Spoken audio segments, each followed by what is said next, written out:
Shift হয়ে গেছে। তো this is the bike Yamaha R15M।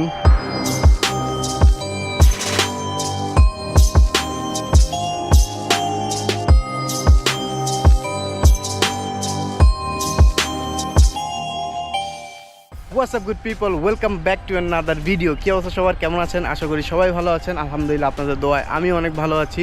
আজকে হচ্ছে মঙ্গলবার, আর মঙ্গলবার আমার অফিস বন্ধ থাকে। দ্যাটস ওয়াই প্ল্যান করছিলাম যে একটু আশেপাশে ঘুরবো, কেরানীগঞ্জের দিকে যাব। অ্যান্ড বর্তমানে আছি ঝিলমিল প্রজেক্ট। এই যে পাশ দিয়ে হচ্ছে মাওয়া এক্সপ্রেস হয়ে যাচ্ছে, এর পাশে হচ্ছে ঝিলমিল প্রজেক্ট। এইখানে আসতাম না, প্ল্যান ছিল অন্যটা, বাট কাহিনী ঘটে গেছে অন্যটা। সাইফ ভাই তার ছোটো ভাই থেকে একটা বাইক নিয়ে আসছে, সেটা হচ্ছে R15M version 4 6th anniversary edition, and this is the beauty.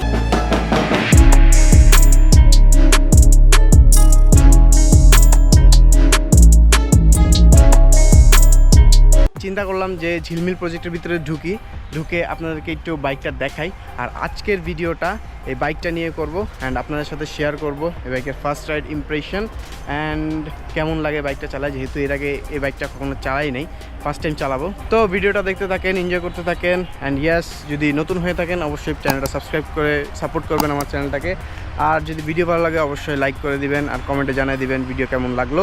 তো লেটস স্টার্ট দ্য ব্লগ। তো this is the bike Yamaha R15M version 4, যেটা হচ্ছে world GP 16th anniversary edition. আর এই 16th অ্যানিভার্সারি এডিশনটার কালার হচ্ছে হোয়াইট অ্যান্ড রেড, সাথে হচ্ছে গোল্ডেন কালার রিম। অ্যান্ড এই কালারটা দেখতে কিন্তু খুবই সুন্দর অ্যান্ড খুবই গুড লুকিং, স্ট্যান্ডার্ড, একটা ক্লাসি লুক দেয়। তো আজকে এই বাইকটা নিয়ে কথাবার্তা বলবো, অ্যান্ড এই বাইকটার ride impression, first ride impression আপনাদের সাথে শেয়ার করবো, যেহেতু এই বাইকটা এর আগে চালাই নাই। অ্যান্ড সাইফ ভাই আজকে নিয়ে আসছে, সেই সুবাদে আজকে চালানোর একটা সুযোগ হইল। ওকে, বাইকটা অনেক স্মুথ আছে ফার্স্ট ইমপ্রেশনে যতটুকু বুঝলাম। আমি ইয়ামাহা R15 ভার্সন 3 চালাইছি, আর ভার্সন 3 আর এই ভার্সন 4 ইয়ামাহা R15M এর ভিতর No! God, please, no! No! No! কোনো ইন্ডিকেটর নাই, কিছুই নেই, চাপাই দিছে ডিরেক্ট। যেমন কথা ভাই, এই জন্য সিএনজি অটো এগুলো একদম বিরক্তিকর লাগে আমার কাছে। ওকে, তো এইখানে সাকিব মামা, সাইফ ভাই এরা বসে আছে কোথায়, সামনে গিয়ে মনে হয়। এই যে আমার রাইখা এদিকে বই আড্ডা দিতে আছে না।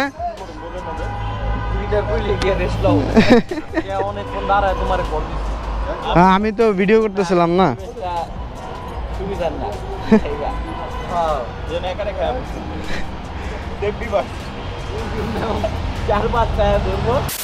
ওকে, তো চার দোকানে অনেকক্ষণ আড্ডা দিলাম। সাকিব মামা আসছে, যেহেতু সাকিব মামা কেরানীগঞ্জ থাকে, আর আমি কেরানীগঞ্জ আসলেই সাকিব মামার ফোন দিয়ে অলওয়েজ।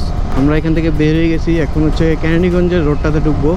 ওই রোডটায় একটু বাইকটা চালাবো, দেন হচ্ছে আপনাদের সাথে ফার্স্ট রাইড ইমপ্রেশন শেয়ার করবো। বাইকটা একটু চালাই, প্রথমে চালায় তো বোঝা যাবে না, একটু চালাইলে হয়তো বুঝতে পারবো বাইকটার পারফরমেন্স অ্যান্ড অল। তো এইখানে দেখতেছি অনেক ভাঙাচোরা, ভালো রোডে উঠেই আপনাদের সাথে কথা হচ্ছে। অলরাইট, তো আমরা এখন ঢাকা টু নবাবগঞ্জ যে রোডটা আছে সেই রোডে আছি কেরানীগঞ্জের। অ্যান্ড বাইকটা চালায় খুবই মজা লাগতেছে আমার কাছে। তো আজকে যে রাইড ইমপ্রেশনটা শেয়ার করবো সেটা সম্পূর্ণ আমার যে ব্যক্তিগত ওপিনিয়ন সেটা থেকে দিব, কোনো ভুল হলে অবশ্যই কমেন্টে বলে দিবেন। এই ইয়ামাহা R15M যে বাইকটা আছে, এটার 16th অ্যানিভার্সারি এডিশন যে বাইকটা, যেটা আমি এখন চালাইতেছি, এটা বাংলাদেশের স্টক বাইকের ভিতরে সবচেয়ে দামি একটা বাইক। 7 থেকে 7.5 লাখ টাকার মতো এরকম আশেপাশে হবে। এখন কত প্রাইস সেটা আমি জানি না, প্রাইস কমছে না বাড়ছে। অনেক দিন পর এই রোডটাতে আসছি। লাস্ট টাইম এই রোডে হচ্ছে কেপিআর নিয়ে আসছিলাম, তখন কেপিআরের রিভিউ করছিলাম। নবাবগঞ্জ 21 কিলোমিটার, দোহার 32, শ্রীনগর 72। আমরা এই রোডে যাচ্ছি, বাট কোন দিকে যাব সেটা এখন আমরা ডিসাইড করি নাই, কতটুক যাব, কারণ সানলাইট অলমোস্ট শেষের দিকে। আর এই মোড়গুলো যে অনেক ডেঞ্জারাস মোড়, এই মোড়ে অনেক অ্যাক্সিডেন্ট হয় আমি যতটুকু জানি বা জানছি। অ্যান্ড এই মোড়গুলোতে যারাই বাইক চালাবেন একটু সাবধানে। যখন মনে করেন যে এরকম সুন্দর রাস্তায় বাইক চালাতে চালাতে ঘাড় ব্যথা হয়ে যাবে, তখন এভাবে এই যে থ্রটল দিয়ে এমনি সোজা হয়ে বসে থাকবেন, দেখবেন খুবই ভালো লাগবে। বাট আবার বেশি রিস্ক নিয়েন না, এই যে তাহলে দেখবেন অ্যাক্সিডেন্ট হয়ে যাওয়ার সম্ভাবনা আছে।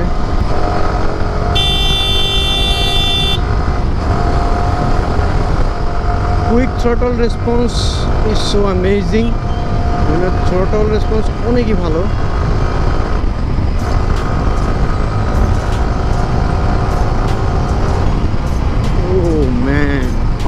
পাওয়ার, দিস ইজ কল পাওয়ার। GSX-এর এরকম পাওয়ার ছিল, আর এই যে R15M এরকম পাওয়ার পাচ্ছি। তো লাস্ট ফুটেজের পরে যখন নেক্সট ফুটেজে আমি ভিডিও অন করছি, তখন ভিডিও ঠিকই হয়েছে, বাট আমার ক্যামেরার মাইক গ্লিচ হয়ে গেছে, যার কারণে কোনো কথা রেকর্ড হয় নাই। আর এই সময়টাই ছিল মেইন সময় যখন আমি আমার মেইন ইমপ্রেশনটা আপনাদের সাথে শেয়ার করতেছিলাম। আজকে যে বাইকটা চালাচ্ছি এটা হচ্ছে R15M ইন্দোনেশিয়ান ভার্সন। তো প্রথমে যদি লুকসের কথা বলি, এবারে R15 এর লুকসটা ওল্ড ভার্সন 3 থেকে সম্পূর্ণ ডিফারেন্স। সামনের বডি কিট, ট্যাঙ্ক শেপ, পিছনের শেপ, অল ওভার টোটাল শেপটাই চেঞ্জ করা হয়েছে। অ্যান্ড সত্যি কথা বলতে আমার ভার্সন 3 এর থেকে ভার্সন 4 এর লুকসটা বেশি ভালো লাগছে, বিকজ ভার্সন 3 থেকে ভার্সন 4 এর লুকসটা এবার একটু অ্যাগ্রেসিভ করা হয়েছে। এই বাইকের স্পেসিফিকেশন নিয়ে তেমন বলার কিছু নাই, V3 এর সাথে R15 এর বেশিরভাগই মিল আছে, জাস্ট কিছু মেজর চেঞ্জেস আসছে, যার কারণে বাইকটা বাংলাদেশের সবচেয়ে দামি বাইক স্টক বাইকের মধ্যে। এছাড়াও যদি বলেন বাংলাদেশের সবচেয়ে ফিচার বলা বাইক কোনটা, তাহলে বলবো ইয়ামাহা R15M এই বাইকটা। আর আমি যে স্পেশাল ফিচারগুলো আছে সেগুলো নিয়ে কথা বলবো। যেমন এই বাইকে আছে নতুন digital meter with Bluetooth connection, and তারপর আছে কুইক শিফটার, দেন আছে ট্র্যাকশন কন্ট্রোল, আর সবচেয়ে ভালো জিনিস হচ্ছে ABS। ইয়েস, ইয়ামাহা এবার Indonesian R15M A for the first time dual channel ABS নিয়ে আসছে। আর ইয়ামাহা R15M এ অ্যাড করা হয়েছে নতুন একটা মিটার। এই মিটারটা আগের V3 মিটার থেকে সুন্দর আর একটু বড়। এই মিটারের ডিটেলস আরো বেশি দেখতে পারবেন। দেন এই বাইকের হ্যান্ডেলবারের ডিজাইনটাও চেঞ্জ করা হয়েছে। আর এতক্ষণ বাইক চালিয়ে যেটা বুঝলাম, এই বাইকের হ্যান্ডেলবার V3 এর তুলনায় একটু উঁচু করা হয়েছে। আমি ভার্সন 3 যখন চালাইছি তখন বাইকের অনেকটা ঝুঁকে চালাইতে হয়েছে, বাট এইটাও ঝুঁকে চালাইতে হচ্ছে, বাট আমার কাছে একটু উঁচু মনে হচ্ছে হ্যান্ডেলবারটা, যার কারণে কন্ট্রোলিং এ V3 এর তুলনায় একটু চেঞ্জেস আসছে। এখন আসে সবচেয়ে এক্সাইটিং ফিচার যে দুইটা এই বাইকে আছে, আর যে দুইটার জন্য এই বাইকটা বাংলাদেশের সবচেয়ে ফিচারওয়ালা একটা বাইক, হচ্ছে কুইক শিফটার, সেকেন্ড হচ্ছে ট্র্যাকশন কন্ট্রোল। কুইক শিফটার সম্পর্কে যারা জানেন না তাদেরকে বলি, কুইক শিফটার হচ্ছে এমন একটা মেকানিজম, এমন একটা ফিচার যেটার মাধ্যমে আপনি ক্লাচ ধরা ছাড়াই বাইকের গিয়ারটা শিফট করতে পারবেন। এই কুইক শিফটারটা হচ্ছে রেসে দেন হচ্ছে হায়ার সিসির বাইকে ইউজ করা হয়, যাতে যখন রেসে অনেক হাই স্পিডে থাকে তখন ক্লাচ ধরে গিয়ার শিফট করতে অনেকটা সময় লাগে। দ্যাটস ওয়াই ক্লাচ ধরা ছাড়াই থ্রটল দেওয়া অবস্থাতেই আপনি গিয়ার শিফট করতে পারবেন স্মুথলি। তো কুইক শিফটারের যে বিষয়টা, এটা আমার কাছে খুবই ভালো লাগছে। বাংলাদেশের প্রথম কোনো বাইকে কুইক শিফটার ব্যবহার করা হয়েছে। দেন সেকেন্ড যে ফিচারটা আছে এটা হচ্ছে ট্র্যাকশন কন্ট্রোল। তো ট্র্যাকশন কন্ট্রোলটা কি অ্যাকচুয়ালি, আমরা যখন বৃষ্টিতে বা ওয়েট সারফেসে বাইক চালাই, পিচ্ছিল রাস্তায় বাইক চালাই, তখন আমাদের বাইকের চাকার সাথে রোডের সাথে একটা ট্র্যাকশন থাকে, সেই ট্র্যাকশনটা পিছলা হয়ে থাকে, যার কারণে আমরা যখন ব্রেক ধরি বা অনেক জোরে থ্রটল দেই, তখন বাইকের যে চাকার রেডিয়েশনটা আছে ওটা ঠিক টাইমে না ঘোরার কারণে স্কিড করে, স্লাইড করে। তো ট্র্যাকশন কন্ট্রোলটা অন থাকলে হবে কি, আপনি যখন এই সিচুয়েশনগুলোতে খুবই স্মুথলি বাইক চালাতে পারবেন, তখন আর বাইক স্কিড করবে না, স্লাইড করবে না বা পড়ে যাওয়ার চান্সেস থাকবে না। তো এই quick shifter and traction control দুইটা ফিচারের কারণে এটা বাংলাদেশের সবচেয়ে দামি বাইক। এছাড়াও যদি ব্রেকিংয়ের কথা বলি, ব্রেকিংটা খুবই ভালো, আর ABSও খুবই পারফেক্টলি কাজ করতেছিল, আর বাইকের কন্ট্রোলিংও স্যাটিসফাইং ছিল। কন্ট্রোলিংয়ের জন্য বেস্ট বাইক বলবো স্পোর্টস সেগমেন্টের। সামনে পিছনে ডানে বামে ব্যালেন্স একদম পারফেক্ট ছিল। আমি প্রথমবার চালাচ্ছিলাম, বাট খুব কনফিডেন্স কাজ করছিল আমার ভিতরে। তো এই ছিল বাইক সম্পর্কে ফুল ডিটেলস। আশা করি আপনাদের বুঝাইতে পারছি। আর কোনো কিছু না বুঝলে বা কোনো কিছু জানার থাকলে অবশ্যই কমেন্টে জানিয়ে দিবেন। আর আমার যদি কোনো কিছু মিস হয়ে যায় বা মিস হয়ে থাকে তাহলে অবশ্যই কমেন্টে জানিয়ে দিবেন, ওই ব্যাপারে আমিও জেনে নিতে পারলাম আপনাদের কাছ থেকে। ওরে সরিষা ক্ষেত, কত সুন্দর জায়গাটা। আর এখানে হচ্ছে তাল গাছ, এই রোডটা কিন্তু অনেক জোস। এই বাইকের কালারটা কিন্তু অস্থির একটা কালার দিছে, মানে আই ডোন্ট নো ক্যামেরাতে কতটুকু আসতেছে। এই যে তানভীর ভিডিও করতেছে, এই যে কুইক শিফটার যখন অন হয় তখন এই যে এখানে লেখা আসে কুইক শিফটার 5000 RPM এর উপর উঠলেই কুইক শিফটারটা কাজ করবে। এই যে এখন আমি এই যে কুইক শিফটার দিলাম, একটা হালকা জার্কিং আছে, বাট আরও হাই স্পিড এই জার্কিংটা ফিল হবে না আমি যতটুকু জানি। অলরাইট, সো বাইকটা আর কিছুক্ষণ চালাবো, তারপর সাইড বাই চালাবে, আমি আমার বাইকে শিফট করে ফেলবো। তো এই বাইকটা যার ছিল তার নাম হচ্ছে শান্ত, ছোট ভাই সাইড ভাই। ওর ফেসবুক পেজ আছে, সেটা হচ্ছে দ্য রোড সাইডার, অ্যান্ড ওর একটা টিকটক প্রোফাইলও আছে, সেটা হচ্ছে দ্য রোড সাইডার। এখানে ভালো ফলোয়ার আছে, আপনারা চাইলে তাকে ফলো করে দিতে পারেন। পাশাপাশি আপনারা যদি চান আমাকেও ফলো করে দিতে পারেন আমার টিকটকে অ্যান্ড ফেসবুক পেজে অ্যান্ড অলসো ইনস্টাগ্রামে, বিকজ এখানে আমি রিয়েল টাইম আপডেটগুলো দিয়ে থাকি, অ্যান্ড হচ্ছে ওইখানে আমি অনেক ছবি পোস্ট করে থাকি, রিলস ভিডিওস এগুলো আপলোড করে থাকি। তো এখন এই বাইকটার একটু কুইক শিফটার আপনাদেরকে দেখাই। এই ধরেন আমি 5000 RPM পার হলাম, এই যে ক্লাস ধরলাম না কিন্তু গিয়ার শিফট হয়ে গেছে। সেকেন্ডলি যদি আবার করি সেম, এই যে দেখেন ক্লাস আমার হাতে নেই, এই যে গিয়ার শিফট হয়ে গেছে। তো দিস ইজ অ্যামেজিং।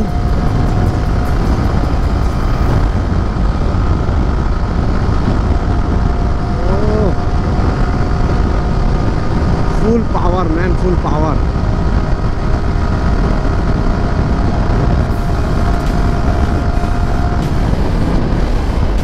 সেই পাওয়ার।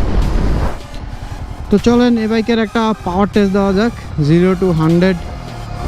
রেডি, 1 2 3।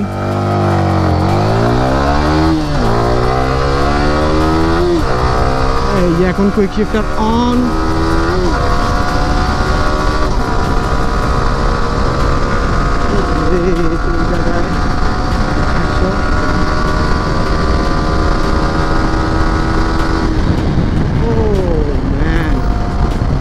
সেই পাওয়ার, সেই হেভি ভালো লাগছে, ফুল সুপার পাওয়ার।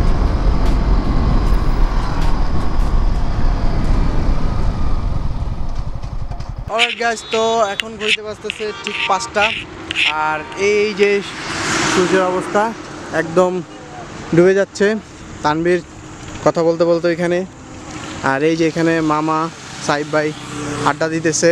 আমরা এতক্ষণ এখানে বসেছিলাম অনেকক্ষণ, অ্যান্ড এই যে আমাদের বাইক এখানে একটা, আর আমারটা ওই যে ওই পাশে রাখা। আর একটা জিনিস দেখাই আপনাদেরকে, এই দেখেন অবস্থা একদম পুরা, জানি না দেখা যাচ্ছে কিনা, পুরা পোকা দিয়ে ভরা হেলমেটের। এই যে আমারটার অবস্থাও খারাপ, পোকা দিয়ে ভরা, প্রচুর পোকা। কি ভাইয়া পোকা অবস্থা দেখছেন? আমার দামি হুডিটা নষ্ট হয়ে আমার হুইটা শেষ। মানে মামা খুব কষ্ট। পরিবেশটা কিন্তু সেই, হ্যাঁ পরিবেশটা ওনাদেরকে দেখেন আপনারা, এই ঠান্ডার ভিতরে গোসল করতেছে। কি গোসল করলো এটা? কাদা রাদা সব আছে, এটা গোসল করে উঠে গেল। এটাই তো ন্যাচারাল গোসল। হ্যাঁ ভাই, দেখা গেছে মাত্র। এই মে কি দেন আপনারা? অনেক খুলে রাখছে আমার দোস্ত।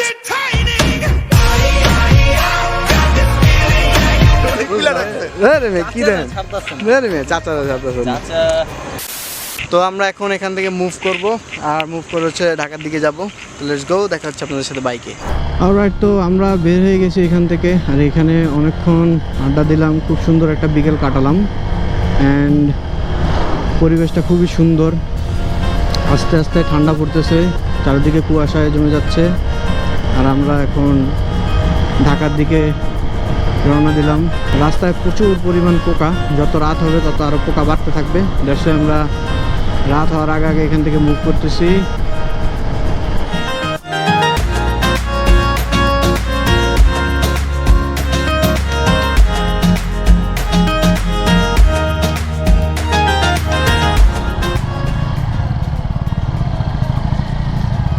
এইটুক জায়গায় আবার টোলও লাগে।